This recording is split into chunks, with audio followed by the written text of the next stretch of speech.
A cleaner is getting rid of a boy toy who died during sex with a rich woman when another cleaner suddenly walks in. The first cleaner assumes the woman hired backup, but she has no idea who this stranger is. The woman freezes in confusion until the stranger points up at a hidden camera in the ceiling. The hotel owner watched the whole death scene on the security feed and called his fixer Pete to handle it, but the woman already called her own cleaner George. So now there are two. She wants them both to work together since she trusts her guy and the owner trusts his. For professional cleaners, sharing a job is an unacceptable mark on their record. Pete grabs the phone. He tells the hotel owner he refuses, and George packs his tools to leave even when she offers triple pay. George still won't agree to partner up. Pete gets the same threat from his boss, and even though they both hate this, they agree to work together. When they hand the woman clothes to change into, she doesn't know whose outfit to pick. She takes Pete's shirt and George's pants, then nervously walks out wearing a mismatched outfit. Once she is gone, George pulls out plastic sheeting and starts the professional cleanup process. He kicks the couch out of the way and spreads the plastic across the floor. But when Pete turns around, he spots a backpack hidden in the corner, unzips it, and immediately curses out loud. George walks over and sees the bag is packed with kilos of drugs. They both realize they're completely screwed. Even worse, there is a GPS tracker sewn into the stuffed animal inside, which means the drug supplier can find them anytime. Both men are top-tier pros and know exactly how dangerous this is. After a quick talk, they have a plan. They decide to get rid of the body first, then find a way to return the drugs to whoever owns them. George tapes up the bedsheet fast, then lifts it in one smooth motion and wraps the body like a package. He wheels over a hotel luggage cart and hoists the body onto it with no effort. To be extra safe, George slides a garment bag over the whole thing and casually rolls it toward the elevator. In the parking garage, Pete cuts the security camera wire first. Then George rolls the cart over. He slides the body into the trunk so smoothly that Pete raises an eyebrow, impressed despite himself. Pete admits the old guy has skills, but now they argue over how to dispose of the body. George says dump it in the river, but Pete insists burying it is safer, and neither will back down. The trunk pops open by itself. Pete slams it shut and immediately blames George for being so unprofessional he can't tell a dead guy from a live one. George is just as confused because the guy had no pulse when he checked him earlier. They finally agree the boy toy must have overdosed on the drugs and went into temporary shock. Now all they have to do is wake this guy up and they can walk away from this mess for good. They drive to Chinatown and find an underground clinic run by a female doctor who gives him a quick exam. She confirms the kid overdosed and went into a fake death state, so she starts treatment to bring him back. Youth really is the best asset. The kid wakes up and bolts, still bursting with stamina even after everything the rich woman put him through. Luckily, the two old guys aren't amateurs either. The boy toy barely makes it through the alley before George drives straight at him.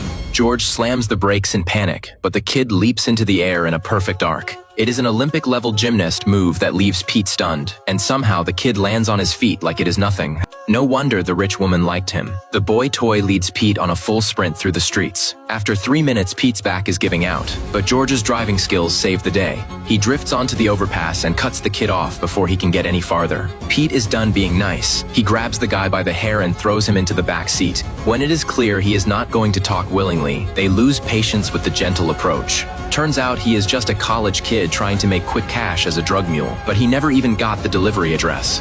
He met the rich woman at a bar, then accidentally took the drugs thinking they were performance pills. That is how he ended up in this nightmare. His contact sends the address through a pager that is kept at the bar where his friend works. So to get the delivery address and return the drugs, they have no choice but to go to the bar first. But the second they reach the entrance, they spot the Croatian mob boss walking in and both men duck down fast. They've both cleaned up jobs for him before, but cleaners work alone. If the boss sees them together, they're both dead, so they split up and enter separately. The boy toy goes to the bar to get the pager. George and Pete stand on opposite sides watching him, but the bartender doesn't speak English and hands him orange juice instead. The young guy has no choice but to grab the pager himself, but this bold move catches security's attention. He gets thrown out hard, but at least he has got the pager now. They try to leave quickly, but the party hits its peak right at that moment. Everyone rushes toward the dance floor and shoves them back in, trapping them in the middle of the crowd. The beat forces them to dance along, but halfway through their awkward move something goes wrong. The crime boss spots them both, and seeing two cleaners in one place, he immediately orders a hit. But these two old guys aren't amateurs. One glance between them, and they've got an escape plan ready. They suddenly pull guns on each other. Even the boss freezes. Security takes their guns, but the show goes on. They ignore the boss and start actually fighting each other. Security finally drags them both out of the club while they're still throwing punches at each other. Their acting works perfectly. They meet up with the young guy outside and finally get that ancient pager. What they don't know is the bald enforcer noticed they're carrying identical guns. They wait forever at a diner until the pager finally beeps with a delivery address. They drive to a warehouse in the suburbs. The young guy goes in alone to make the delivery while George and Pete wait in the car.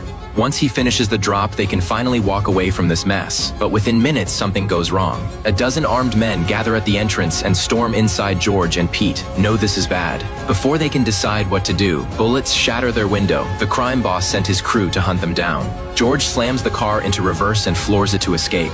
But the incoming fire is way too heavy. The engine dies and the car stalls out.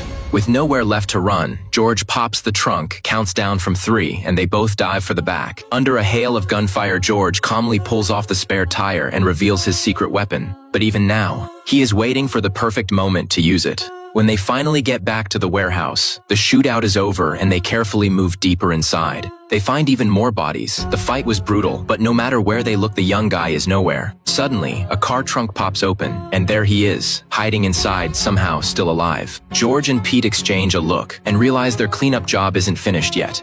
Watching the young guy clutch the bag of product, George tells him to finish the delivery. The kid obeys while George quietly loads a single round into his gun. After all, the kid was supposed to be dead if George kills him now. He completes the rich woman's contract and walks away clean. But he also knows this kid isn't a bad person, and after a brutal internal struggle, George can't bring himself to pull the trigger. Pete fires a shot into the air instead, clearly agreeing with George's choice. Since their car is totaled, the 3 of them take the subway home. The young guy falls asleep without a care, completely unaware of how close he just came to dying. After everything that just happened, the 2 old cleaners feel exhausted and both start nodding off at the same time. Maybe without realizing it, they're no longer lone wolves but brothers who fought side by side and survived together.